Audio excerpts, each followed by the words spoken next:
everyone, it's Cindy. Welcome back to Studioloo. We are here today for a little short story scraps, my series where we just kind of make things with scraps, and I share with you a reading from a book that I'm enjoying. So this is a part of a series that we've been working on now for a little while, and I am a bit behind, but that's okay. This is going to be another chapter of The Country Diary of an Edwardian Lady by Edith Holden, which is just a lovely book. If you're not familiar with it, it is her diary for 1906, her nature diary, and so this is from May of 1906. So we open up to just beautiful illustration page of a chaffinch's nest and eggs, hawthorn blossoms, and wild hyacinths. And a lovely thing about a chaffinch and their nest is it almost looks like kind of like a donut or a bagel, but a little bit deeper, and it has not a hole that goes all the way through, but it's like a little cozy nest inside. So yeah, it looks like a very cozy place to kind of crawl into. So let's start page 57. On May 1st, Edith begins to write. Weather still cold and showery with bright intervals of sunshine. Traveled up to Bristol. The country is looking much more beautiful than when I came through it weeks ago. The primroses are still thick on the banks, the hedges are all green, many of the apple orchards in blossom, and the oaks showing the first signs of golden bronze foliage. In Somerset, the meadows were yellow with cowslips. These flowers are not found in Devon, except on the northern borders of the county. Farmers will tell you the soil is too good for them. The nightingale is also a stranger to Devonshire. One reason I have heard given is that the insects they chiefly feed on are not found there. I think this is likely to be a true explanation, as otherwise this flowery, fertile corner of England would seem to be a very paradise for them. May 2nd, traveled back to Warwickshire, slightly warmer with continuous rain. May 3rd, warm southwest wind with heavy fall of rain. Gathered some wild pear blossom and first cowslips I have picked this year. Saw 2 hen blackbirds sitting on their nests, one in a hollow tree. The crabapple is only in bud here yet as the wild hyacinths. It's funny because in this little bit of writing on the 3rd, she uses a bit of editing because she forgot to put the word nests in. So she's got a little arrow and underlines a tiny written word, nests. May 4th, heard the cuckoo. May 5th, I saw a pair of whitethroats today down Widney Lane. They were evidently rivals and were chasing each other through the bushes, singing loudly all the time. By the Blythe, I saw a very handsome pair of black-headed buntings. In the meadows, alongside the stream, there was a fine display of March marigolds and lady smocks, all silver-white. Here I gathered the corn crowfoot and crosswort bedstraw. May 7th. Weather very close and sultry. I discovered a most carefully hidden robin's nest today in a marshy spinney in Elmdon Park. I was stooping down to gather some cowslips when a robin fled out over my hand from under the roots of the alder tree growing close beside me. It was quite a small tree, supported by 4 strong roots, which held it up clear of the ground, forming an archway. In this cavity, right under the center of the tree, was placed the nest, which contained 5 eggs. The crabapple trees and bushes are looking very beautiful now, covered with pink blossom and crimson buds. And then on the adjacent page, 58, there's just beautiful illustrations of crabapple, the branch with the flowers, the buds and the leaves, and whitethroats and their nest. So just beautiful birds. She shows, I think, the male and the female. And she notes this little verse, and after April, when May follows, and the whitethroat builds, and all that swallows, R.B. I wonder if that's Robert Browning. Then she starts to share some of the verses that she would share in her writing. So for those of you who may be new to this book, it is a nature diary, and it's many nature inspired verses by famous poets. So this is from Spenser. Then came fair May, the fairest maid on ground, decked all with dainties of her season's pride, and throwing flowers out of her lap around, upon two brethren's shoulders she did tide. The twins of Leda, which on either side supported her like to their sovereign queen. Lord, how all creatures laughed when they her spied, and leapt and daunted as they'd ravished been, and Cupid's self and her fluttered all in green. And then from William Wordsworth. While earth itself is adorning this sweet May morning, and the children are calling on every side, in 1,000 valleys far and wide, fresh flowers while the sun shines warm, and the babe leaps up on its mother's arm. Then sing, ye birds, sing, sing a joyous song, and let the young lambs bound, as to the tabor sound. We in thought you will join our throng. Ye that pipe and ye that play, ye that through your hearts today feel the gladness of the May. And that's titled Ode by William Wordsworth. Then on the page 60, she has just beautifully illustrated the red campion, Lychnus diurna, wild hyacinth, Agraphis nutans, wild-beaked parsley, Anthricius sylvestris, and they're just these purple and red and white flowers and all of their leaves and all of the fine little spinies on the stem. So then we get into more of her May journaling, starting with May the 9th.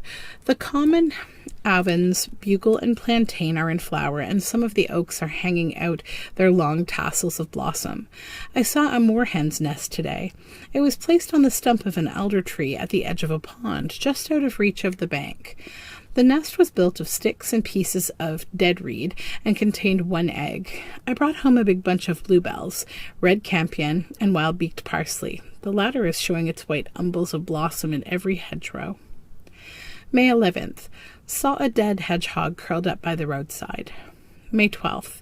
Went to Stratford on Avon and walked to Shottery across the meadows. On the way I gathered hawthorn blossom from the hedges and saw fields yellow with buttercups and banks of blue speedwell. The dandelions were a wonderful sight along the railway cutting. May 14th. Visited the violet wood this evening. It is quite green and shady there now, as most of the trees are firs and sycamores, and the latter are in full leaf. The ground was covered with wild arums, all in flower, their pale green spathes gleaming out very conspicuously against the red earthen banks where the rabbits burrow. Some of the sheaths were spotted, and I found one deep reddish purple in color. The large, handsome green leaves that were so beautiful in the early spring are now beginning to wither away as the flowers attain maturity. I noticed the flower just coming on the beach, scarcely distinguishable from the tender green of the foliage. Oak apples are plentiful now on the oak trees. May 16th. After a week of warm, growing weather, which has brought out the flowers and foliage wonderfully, we have returned to cold north winds and hailstorms. This morning we had a heavy thunderstorm, although there was a cold northeast wind blowing. This afternoon I went to gather cuckoo pints for my drawing class. Going through the wood, I picked up a thrush's egg lying on the ground under the trees. Some of the horse chestnut trees are a mass of white blossom. Oh, how beautiful. I love horse chestnut trees. They just get so enormously huge, and they're like another tree that just like gives, right? It just gives so many things. You can, obviously chestnut is beautiful wood to work with. The flowers are beautiful. They're fragrant. It's such a large, like, shade tree. They're really nice to have on your property. Arguably, some would say, yeah, but you have to deal with the horse chestnuts falling from the trees, and they fall in those spiky green, sheaths that the chestnut's inside of. But, like, I don't know. I just love them. And also, you can print with the leaves. They have a lot of tannin in the chestnut leaf, so it's a lovely plant. You can make beautiful yellow to amber to very dark brown dye with chestnuts, also with walnuts. But yeah, you can do a lot of fun things with chestnuts, as well as roasting them and eating them and having some squirrel friends around to collect them, right? So it's a lovely tree, one that I really love. We return to May 19th now. On my way back from Knoll this morning, I made a halt at Widney. I saw the reed buntings again by the Blythe. I think they must have their nest there. There are quite a number of new flowers in bloom in the marsh by the river, since I passed a fortnight ago. Instead of the unbroken patches of golden kingcups, the marsh is now white with the pretty flowers of the large flowered bittercress.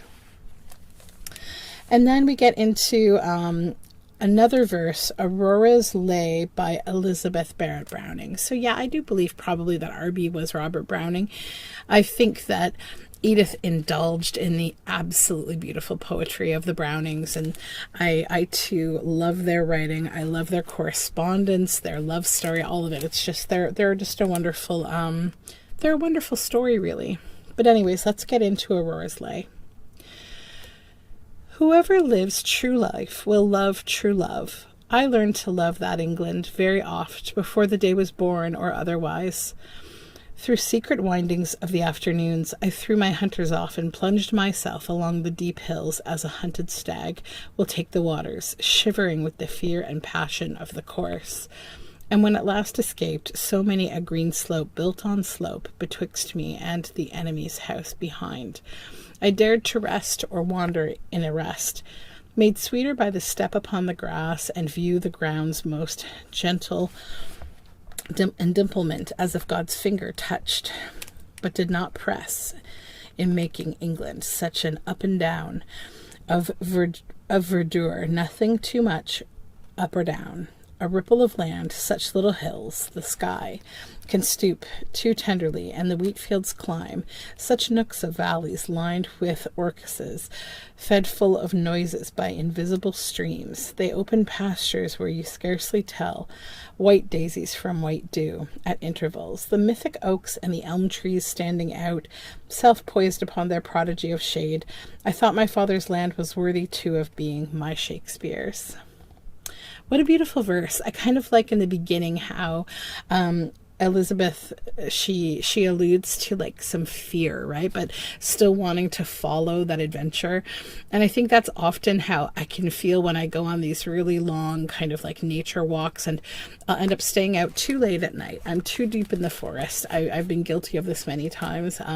But like you're still enjoying everything that you can like see and hear and smell around you, and you're like on this trek. And I think sometimes I've gone very deep in the woods, and you know, every now and then when I follow a path, I'll make a mistake and I'll get a little off trail, and I try not to do that these days. I've become a very responsible hiker, but you know, I think sometimes it's like you follow your nose to something and then you get this little flash of like panic, and I think that's very attached to like a certain kind of life experience. You know, it's also like I like to do a lot of long distance swimming in large lakes, and like, you know, sometimes it's like I don't swim where there's undertows, but I do swim where there's like cold currents that like the deeper you go, they touch your toes, or sometimes they kind of will swarm around your waist and they seem to come from nowhere. Just this shot of cold water underneath that sun-warmed water that you're mostly swimming in at the top of a lake. And there's like something about that has an almost tinge of slightly scary to it, because I think it's those moments that remind us like of the true, I think, enormity of the earth, right? And the things that we don't know. You think about swimming, and I don't want to instill fear in anyone, because there really isn't fear unless you're out in, you know, the ocean. I swim in lakes. I'm not an ocean swimmer, but you know, there's nothing much to be scared of in lakes, really. It's freshwater lakes. But like, you know, I think we can think about what could be going on beneath us, below us, right? Like large fish swimming by in this cold water and things like that. And I don't know, it's some kind of an experience of life. You know, not everything is, I think, as boring as happiness, if that makes sense. Not that happiness is boring, but like sometimes it takes something that's different than happy to kind of like make us feel the jolt of life, you know, if that makes sense. Anyways, we'll return to page 63 and a Jean Ingelow verse. O velvet bee, you're a dusty fellow. You've powdered your legs with gold. O brave marshberry buds, rich and yellow, give me your money to hold. O columbine, open your folded wrapper, where two twin turtle doves dwell. O cuckoo pint, toll me the purple clapper that hangs in your clear green bell. So then we have some beautiful illustrations of the common garlic, or Allium ursinum, wild arum, cuckoo pint, or lords and ladies, arum maculatum. May 19th, I also gathered the yellow weasel snout, lady's mantle, field scorpion grass, and the garlic, the latter just breaking through its green sheath. The hedgerows are haunted by young fledglings, chiefly blackbirds and thrushes. I saw one precocious young robin trying to capture a worm nearly 3 times as long as itself. Have seen 2 wasps this week. May 22nd, holly, maple, and mountain ash in flower. May 26th, walking through the fields today, I gathered the pretty little yellow heartsease growing among the grass and clover. This species is not nearly so beautiful as the mountain pansy with its richly tinted petals of purple and yellow, which grows plentifully on many upland pastures and hillsides in the mountainous parts of Britain. I also picked the blue field madder and pink clover in blossom. May 29th, saw some dog daisies in flower on the railway bank. My sister brought home some beautiful white meadow saxifrage, which she picked up in some fields near Hatton. Common earthnut, fumitory, and black medic in flower. May has been a cold, stormy month. And then she has illustrated several budding, flowering branches of foliage, blossoms of holly and maple, flower of the beech, Fagus sylvatea, oak blossom and oak apple, Quercus robur, flower of the sycamore or plane tree, Acer pseudo platanus. The next page starts with an illustration of common broom, Cerothemis scorpius. Scoparius. And then we move again into verse. And so this is from a Scotch song. More pleasant far to me the broom that blows say fair on Cowden nose. For sure say sweet, say soft a bloom, elsewhere there never grows. Then from William Wordsworth, full flowered and visible on every steep, along the copses run in fields of gold. Then from Dafydd ap Gwilym, its branches are arrayed in gold, its boughs the sight in winter greet, with hues as bright, with leaves as green, as summer scatters o'er the scene. An angel mid the woods of May embroidered it with radiance gay, that gossamer with gold bedlight, those fires of God, those gems of light. And so that's from the Welsh of Dafydd ap Gwilym. The Welsh sometimes call this plant the Melignog Iwan, goldfinch of the meadow, formerly called Planta genista. It was the badge of a long race of British kings, the Plantagenets. So that's the common broom that she's referring to. And then on the next page, she's illustrated in an incredible way the meadow buttercup, Ranunculus acris, common bugle, Ajudareptans, yellow horsies, viola tricolor, large flowered bittercress, cardamine amura, and the yellow weasel snout, Galliobdulin latium. Then she's started page 69 with the Mayor Hawthorn, Crataegus oxycantha, and then more beautiful verses starting with Chaucer, among the many buds proclaiming May, decking the fields in holiday array, striving who shall surpass in bravery, mark the flare flowering of the hawthorn tree, who finally clothed in a robe of white, fills full the wanton eye with May's delight. Then from Elizabeth Barrett Browning, hedgerows all alive with birds and gnats and large white butterflies, which look as if the Mayflower had caught life and palpitated forth upon the wind. She's illustrated more plants, flowers, and a butterfly, the large garden white butterfly, Pyrus brassicae, or brassicee, maybe. I can't recall if that is a hard or soft C. I think it's a soft C, brassicee. Blue field madder, white meadow saxifrage, and herb robert, the Geranium robertinum. And that wraps up May, another month of just beautiful illustrations and verse. So thank you so much for joining me for this little stroll through Edith Holden's beautiful countryside. I will return soon with the next chapter, which will bring us into June. I know that for this calendar year, I am a couple of months behind. I'm not sure if I'll catch up or not. We'll see.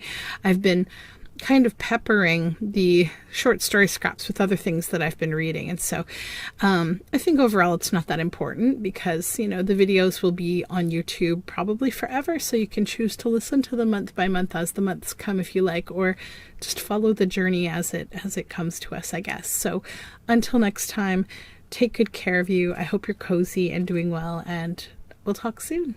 Bye for now.